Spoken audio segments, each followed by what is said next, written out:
ఒత్తిళ్లకు తలొగ్గకుండా ఆక్రమణలు తొలగిస్తామన్నారు CM Revanth Reddy. FTL, buffer జోన్లు, చెరువులు, నాలాలపై అక్రమ నిర్మాణాలు తొలగిస్తామని చెప్పారు.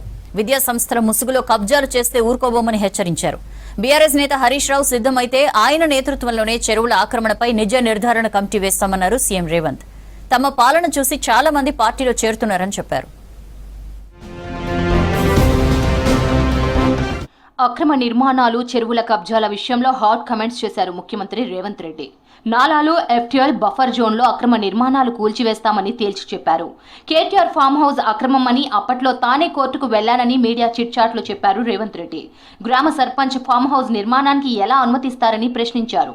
ఫామ్ హౌస్ లీజుకు తీసుకున్న విషయాన్ని కేటీఆర్ ఎన్నికల అఫిడవిట్లో చూపించారా అని ప్రశ్నించారు. తన కుటుంబ సభ్యుల అక్రమ కట్టడమైనా దగ్గరుండి కూల్చివేస్తానని స్పష్టం చేశారు. కేటీఆర్ కి దమ్ముంటే తన కుటుంబ సభ్యులు లేదా తన అక్రమ కట్టడాలపై ఆధారాలతో రావాలని సవాల్ చేశారు. ప్రస్తుతానికి హైదరాబాద్ వరకే హైడ్రో పరిమితమన్నారు సీఎం రేవంత్. జంట జలాశయాలను రక్షించడమే తమ బాధ్యతని చెప్పారు. ఫామ్ హౌస్లు కట్టుకున్నోళ్లు మురుగునీటిని జలాశయాల్లోకి వదులుతున్నారని తెలిపారు. కూల్చివేతలు మొదలుపెట్టిందే సిడబ్ల్యూసీ సభ్యుడు పల్లం రాజు నిర్మాణాల నుంచి అని చెప్పారు. అక్రమ కట్టడాలపై ప్రజా కోర్టులోనే తేల్చుకుందామన్నారు రేవంత్. 111 జీవోపై సుప్రీంకోర్టు, ఎన్జీటీ గైడ్లైన్స్ పాటిస్తున్నామని చెప్పారు. చెరువులో, కుంటల్లో కొన్ని భవనాలు కట్టుకోవడానికి సుప్రీంకోర్టు మినహాయింపులు ఇచ్చిందన్నారు CM Revanth Reddy. Secretariat, GHMC లాంటి భవనాలకు సుప్రీంకోర్టు అనుమతి ఉందని చెప్పారు. రాయదుర్గంలో ప్రభుత్వ భూమి కావడం వల్లే కూల్చివేతలు జరిగాయని తెలిపారు. గత 10 ఏళ్లలో చెరువులను, నాలాలను కబ్జా చేసి కట్టినందుకు ఎమ్మెల్యేలను పార్టీ నుంచి కేసీఆర్ సస్పెండ్ చేయాలని డిమాండ్ చేశారు. కవిత బెయిల్పై స్పందించిన సీఎం రేవంత్, మనీష్ సిసోడియాకు బెయిల్ రావడానికి 15 నెలలు సమయం పట్టిందని చెప్పారు. కేజ్రీవాల్ కి ఇప్పటికీ బెయిల్ రాలేదని గుర్తు చేశారు. కవితకు ఇంత త్వరగా బెయిల్ రావడానికి బీజేపీ మద్దతు ఉండొచ్చని అనుకుంటున్నానని తెలిపారు. ఎంపీ ఎన్నికల్లో బీజేపీ కోసం బీఆర్ఎస్ పనిచేస్తుందన్నారు సీఎం రేవంత్ రెడ్డి. 8 సీట్లలో బీజేపీ గెలవడానికి మాజీ మంత్రి హరీష్ రావు పనిచేశారని చెప్పారు. బీజేపీ, బీఆర్ఎస్ ఒప్పందం ప్రకారమే కవితకు బెయిల్ వచ్చిందన్నారు.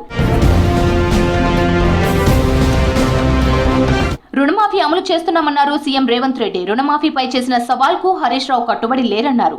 రాజీనామా చేయకుండా హరీష్ రావు పారిపోయారని విమర్శించారు.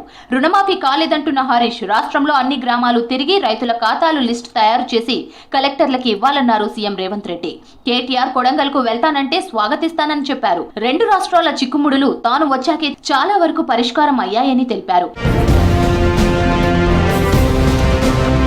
ఎన్నికలలో ఇచ్చిన హామీలపై 3 పార్టీలు బహిరంగ చర్చలు జరుపుదామన్నారు సీఎం రేవంత్ రెడ్డి. అన్ని పార్టీల మేనిఫెస్టోలపై ప్రత్యేక అసెంబ్లీ సమావేశాలు పెట్టి డిస్కస్ చేద్దామని చెప్పారు.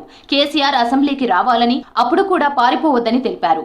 ఎవరిని భయపెట్టి పార్టీలో చేర్చుకోవడం లేదన్నారు రేవంత్ రెడ్డి. తమ పాలన నచ్చి పార్టీలో చేరుతున్నారని చెప్పారు. తమకు కావాల్సినంత బలం ఉందని తెలిపారు. ప్రతిపక్ష నాయకుడిగా జీతం తీసుకుంటున్న కేసీఆర్ బయటకు వచ్చి ప్రజల కోసం పోరాడాలన్నారు.